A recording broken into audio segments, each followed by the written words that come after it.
Hello friends, welcome to our new Shakti channel. இன்றைக்கி நம்ம என்ன ரெசிபி பார்க்க போகிறோன்னா, ப்ரோட்டீன் ரிச் ஒரு ஸ்நாக்ஸ் தான் பார்க்க போகிறோம்.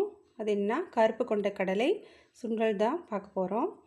அதுக்கு தேவையான பொருட்கள் என்ன, கருப்பு கொண்ட கடலை 250 கிராம் எடுத்து வச்சுருக்கேன். தேங்காய் அரை மூடி துருகி வச்சுருக்கு. அடுத்து கடுகு 1/4 ஸ்பூன், சோம்பு 1/4 ஸ்பூன், பெருங்காயம் ஒரு 2 பிஞ்ச் அளவு எடுத்து வச்சுருக்கேன். கடலெண்ணெய் 2 டேபிள் ஸ்பூன், கொத்தமல்லி கருவேப்பிலை இலைகள் அரை கைப்பிடி, ஒரு வெங்காயம், 1 டேபிள் ஸ்பூன் உளுந்து, உப்பு 1 ஸ்பூன், மிளகாய் 5. வாங்க இது எப்படி செய்யலான்னு பார்க்கலாம். இப்போ இந்த கருப்பு கொண்ட கடலை இருக்குல்ல, இதை நைட்டு ஊற வச்சிட்டிங்கன்னா காலையில் செய்கிறதுக்கு ஈஸியாக இருக்கும். நான் ஏற்கனவே நைட்டு இதை ஊற வச்சிட்டேன். இப்போ பார்த்திங்கன்னா 1/4 கிலோ கொண்ட கடலை நைட்டே ஊற வச்சிட்டேன். இது ஊறி இவ்வளோ நிறையா இருக்குது. கொஞ்சம் உப்பு போட்டு 4 விசில் விட்டு இறக்கி வச்சிடலாம். வாங்க இது எப்படி செய்யலான்னு பார்க்கலாம். இப்போது இந்த வெங்காயம், மிளகாய், கருவேப்பிலை, கொத்தமல்லி இதெல்லாம் குட்டி குட்டியாக கட் பண்ணிட்டு வந்துடலாம். இப்போ பார்த்தீங்கன்னா கொண்டக்கடலையை ஒரு 4 விசில் விட்டு வேக விட்டு எடுத்துட்டோம். இப்போ பாருங்கள் நல்லா வெந்துருச்சு பாருங்கள். இப்போ இதை எப்படி தாளிக்கலாம் அப்படின்னு பார்க்கலாம் வாங்க.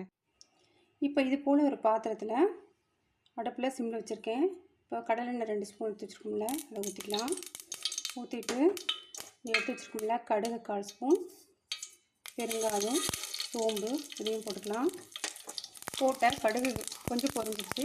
உளுந்து பருப்பு 1 ஸ்பூன் எடுத்துட்டோம்ல, அதுவும் மிளகாயும் போட்டு சிம்லேயே வச்சு அதை கலரிக்குங்க.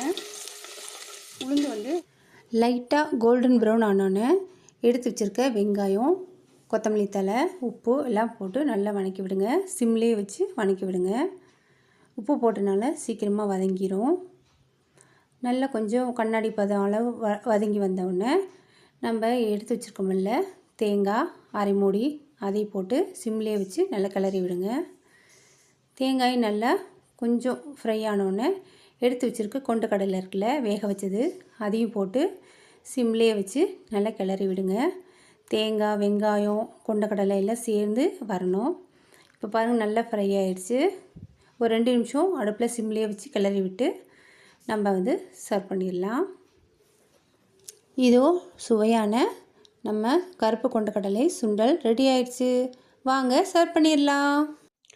இதுவும் நம்ம சுவையான கருப்பு கொண்ட கடலை சுண்டல் ரெடி ஆயிடுச்சு. இது அதிகமான ப்ரோட்டீன் இருக்குது. வளரும் குழந்தைகளுக்கு கொடுத்தா நல்ல உடல் தேறி வருவாங்க. இதில் நிறைய விட்டமின்ஸ் எல்லா சத்துக்களுமே இருக்குது. எல்லாத்தை விட ப்ரோட்டீன் அதிகமாக இருக்குது. அதனால் எக்ஸசைஸ் பண்ணவங்க கூட இதை கொண்டக்கடலை எடுத்துக்குவாங்க. வளரும் குழந்தைகளுக்கு அடிக்கடி கொடுத்துட்டு வந்தால் உடல் நல்லா தேறி வருவாங்க, நல்லா எனர்ஜெட்டிக்காக இருப்பாங்க. இது ஒரு மாலை நேர ஒரு ஸ்நாக்ஸாகவும் நம்ம எடுத்துக்கலாம். கடையில் வாங்குகிற ஸ்நாக்ஸ் குறைச்சிட்டு இதை கொடுத்திங்கன்னா ரொம்ப நல்லது குழந்தைகளுக்கு. இது போல் ஈஸியான, டேஸ்டியான, ஹெல்த்தியான ரெசிபீஸ்க்கு நம்ம நியூ சக்தி சேனலை லைக் பண்ணுங்கள், கமெண்ட் பண்ணுங்கள், ஷேர் பண்ணுங்கள். மறக்காமல் சப்ஸ்கிரைப் பண்ணுங்கள். பக்கத்தில் இருக்க பெல் பட்டனையும் அழுத்தி விடுங்க. தேங்க்யூ ஃபார் வாட்சிங்.